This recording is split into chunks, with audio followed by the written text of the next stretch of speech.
हाँ जी बच्चों, तो स्वागत है आप लोगों का आज की वीडियो में, जहाँ पे मैं हरप्रीत आप लोगों को क्लास 12th आईपी पाइथन के टॉपिक्स और चैप्टर्स करवाऊंगा जो आप लोगों के लिए बोर्ड के वे में काम आएंगे।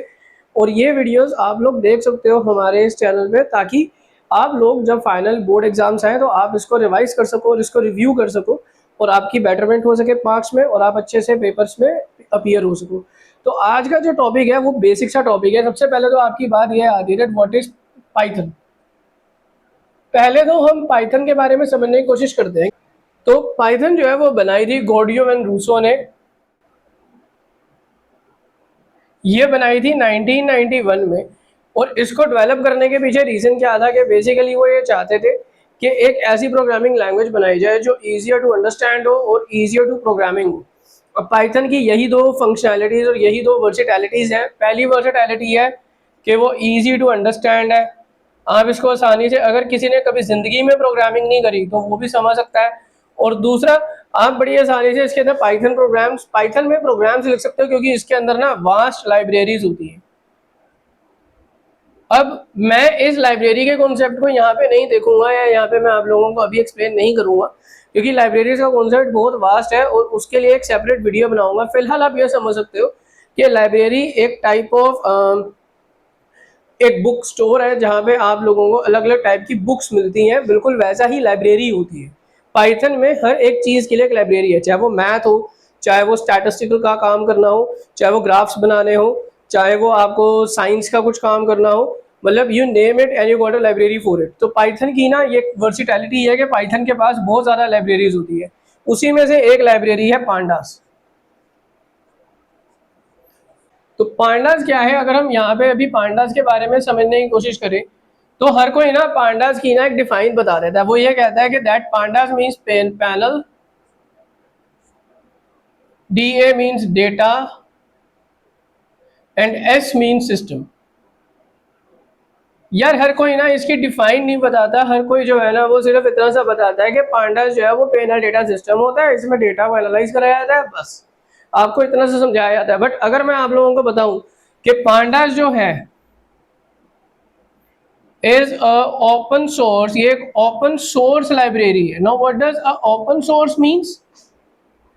ओपन सोर्स का मतलब, ये ओपन सोर्स में बहुत ज़्यादा बेनिफिशियल, बहुत ज़्यादा इंपॉर्टेंट है, क्योंकि आप जो पाइथन की कोडिंग करते हो, इवन आप लोग जो अभी एंड्रॉयड पे देख रहे हो, अगर आप एंड्रॉयड फ़ोन पे देख रहे हो या एंड्रॉयड टैबलेट पे देख रहे हो या एंड्रॉयड टीवी पे देख रहे हो, आप लोग देखते हो ना कि एंड्रॉयड जो है वो मल्टीपल कंपनीज के अंदर आता है। एंड्रॉयड का operating system multiple companies use करती हैं, चाहे वो सैमसंग है, चाहे वो वीवो है, चाहे वो ओप्पो है, चाहे वो कोई भी ब्रांड है, name it and you got it.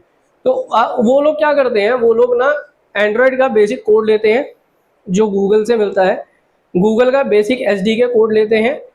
उस एसडीके कोड के अंदर वो अपनी स्किन्स, अपने ब्लोटवेयर्स, अगर अपना उनको कोई ऐप डालनी है तो वो अपनी कोई स्किन डालनी है उन्होंने उस एक पर्टिकुलर एंड्रॉयड सिस्टम में, वो डालेंगे, उसको हल्का सा ट्वीक करेंगे, कुछ एडिशनल फीचर्स डालेंगे और फिर वो आपको दे देते हैं ना। How does this happen? Google इनको एक ओपन सोर्स सॉफ्टवेयर देता है। लिनक्स जैसे चलती है, आप लोगों ने कभी नाम सुना होगा लिनक्स। तो ये जो एंड्रॉयड है, this works on Linux. Android खुद एक लिनक्स ऑपरेटिंग सिस्टम पे चलता है और लिनक्स वाइडली ओपन सोर्स है। ओपन सोर्स का मतलब क्या होता है? ओपन सोर्स का मतलब हुआ एक, जैसे अगर मैं इसका लिटरल हिंदी मीनिंग निकालूं तो वो है खुला हुआ सोर्स, या एक ऐसा सोर्स जिसपे सबका एक्सेस हो। अब कोई भी इसको जाकर डाउनलोड कर सकता है, कोई भी इसको यूज कर सकता है, कोई भी इसको ट्वीक कर सकता है। ट्वीक कैसे कर सकता है? क्योंकि ये लोग क्या करते हैं, ये सॉफ्टवेयर के साथ ना आपको बेसिक सॉफ्टवेयर की कोडिंग भी दे देंगे, ताकि आप लोग ना इसको अपनी तरफ से चेंज कर पाओ। बेस्ट एग्जांपल जो हम लोग यूज करते हैं ओपन सोर्स में, वो VLC मीडिया प्लेयर है जो हम लोग विंडोज में यूज करते हैं। वो ओपन सोर्स है बट वो फ्रीवेयर है। Know what does a freeware? ये डिफरेंट टाइप्स ऑफ सॉफ्टवेयर होते हैं। जो फ्रीवेयर होता है, शेयरवेयर होता है, एक होता है टेलर मेड, एक होता है ओपन सोर्स। तो हम जो ये पढ़ रहे हैं दिस इज ओपन सोर्स, इसको शॉर्ट फॉर्म में OSS कहते हैं, that is open source software. वैसे ही शेयरवेयर होते हैं, वैसे ही फ्रीवेयर होते हैं, वैसे ही टेलर मेड सॉफ्टवेयर होते हैं। वो सॉफ्टवेयर के बारे में बाद में पढ़ेंगे कि सॉफ्टवेयर होते क्या। फिलहाल आपने समझना है कि पांडास जो है वो एक ओपन सोर्स लाइब्रेरी है जो बेसिकली डेटा मैनिपुलेशन के लिए काम में आती है, ये काम में आती है एनालिसिस के, और इवन ये काम आती है क्लीन करने के लिए डेटा को। तो अगर मैं बात करूं तो ये डेटा को मैनिपुलेट करने का काम आती है। तो यहाँ पे हमने तीन चीजें पढ़ी। पहला, ये मैनिपुलेट करती है, दूसरा ये एनालिसिस करती है, और तीसरा क्लीन करती है। Now these three things are different in all together. अब आप बोलोगे यार हो सकता है कि मैनिपुलेशन, एनालिसिस, क्लीनिंग तीनों एक ही चीज में तो आती है मैनिपुलेट करने में। नहीं, मैनिपुलेट का मतलब क्या होता है कि डेटा आपके पास ऑलरेडी बना हुआ है, आप उसमें थोड़ी से चेंजेस करते हो, ऑल्टर कर दिया, उसको अपडेट कर दिया, उसको हल्का सा चेंज कर दिया। अगर मैं बात करूं एनालिसिस की, तो उसमें हम डेटा के साथ छेड़छाड़ नहीं करते, उसमें हम डेटा को एनालाइज करते हैं। फॉर एग्जांपल, इस स्टेट में इतने फोन्स बिके, इस स्टेट में आईफोन के इतने फोन बिके। जैसे लेटेस्ट आप लोगों ने सुना होगा कि अभी आईफोन ने चाइना में सर पार कर दिया सारी की सारी कंपनीज को, और अभी तक चाइना में आईफोन के सबसे ज्यादा फोन्स बिके ना। How did they get this data कि उन्होंने सबको पार कर दिया? This is because of the analysis. ये एनालिसिस की वजह से। एंड ये क्लीन क्या करता है? अब क्लीन करने में ना डिफरेंट चीजें होती है। देखो, data is another thing and information is another thing. Information का मतलब होता है कि वो क्लियर नहीं है, उसके अंदर ना हेयर एंड देयर की बातें बहुत ज्यादा होती है। वो आपको प्रॉपर इंफॉर्मेशन का मतलब हो गया कि आपको छोटा मोटा डेटा दिया, उसके साथ उन्होंने और चीजें इंक्लूड कर दी। बट डेटा क्या होता है? अगर मैं आपको प्रिसाइसली बोल दूं कि आईफोन जो एप्पल है, उन्होंने अपना चाइना में 17 मिलियन आईफोन्स बेचे ना, दिस इज अ डेटा।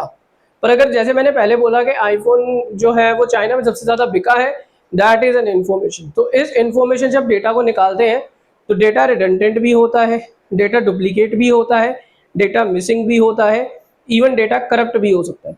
तो जब हम इन सारी चीजों को हटा देते हैं ना बेटा, तो उसको कहते हैं डेटा क्लीनलीनेस। तो वो होता है डेटा क्लीन। अब जो हम पढ़ रहे हैं पांडास, ऐसा नहीं है कि पाइथन में सिर्फ इतनी ही चीजें आती है। अगर मैं पाइथन में लाइब्रेरी की बात करूँ ना, तो पांडास के अंदर ही एक आता है नमपाई, ये भी आपने क्लास 11th में पढ़ा था। फिर आता है मैटप्लोट्लिब। तीसरा आप लोगों के लिए आता है साइपाई। साइपाई का मतलब होता है साइंस इन पाइथन। और फोर्थ जो आप लोगों के लिए आता है वो आता है साइकेट।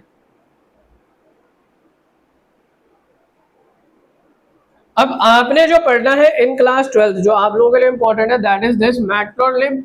और नमपाई भी आपको कहीं ना कहीं पे काम आएगा, क्योंकि पांडास के अंदर जब हम डेटा फ्रेम बनाते हैं, सीरीज बनाते हैं, तो we can use arrays in it. हम लोग एरे का इस्तेमाल करते हैं, नमपाई का इस्तेमाल करते हैं, तो वो भी चीजें इंक्लूडेड है इसके अंदर। बट अब मैं आप लोगों को एक और बार बता रहा हूँ, हमारे को जो पेपर में आएगा मेन वो आता है मैटप्लोट्लिब, जो हम लोग इम्पोर्टेंटली करेंगे। हाँ, साइपाई और साइकेट, आप लोगों को साइपाई और साइकेट नहीं है, चाहे आप कुछ भी, अगर आप लोग क्लास 12th में हो, देयर इज नो साइपाई एंड साइकेट इन योर कोर्स। हाँ, अगर आपको आगे बढ़ना है, अगर आपको कोई रोबोटिक्स में जाना है, डेटा एनालिसिस में जाना है, या आप लोगों को आगे आर्टिफिशियल इंटेलिजेंस के अंदर कुछ करना है, तो वहाँ पे साइपाई और साइकेट का काम आता है। आई होप सो कि आप लोगों को इतनी वीडियो समझ में आई होगी। जो मैंने समझाया वो आप लोगों को अच्छे समझ में आया होगा। अगर आप लोगों को कोई डाउट है इस वीडियो में, तो नीचे कमेंट सेक्शन में प्लीज़ उस डाउट को लिख दीजिएगा।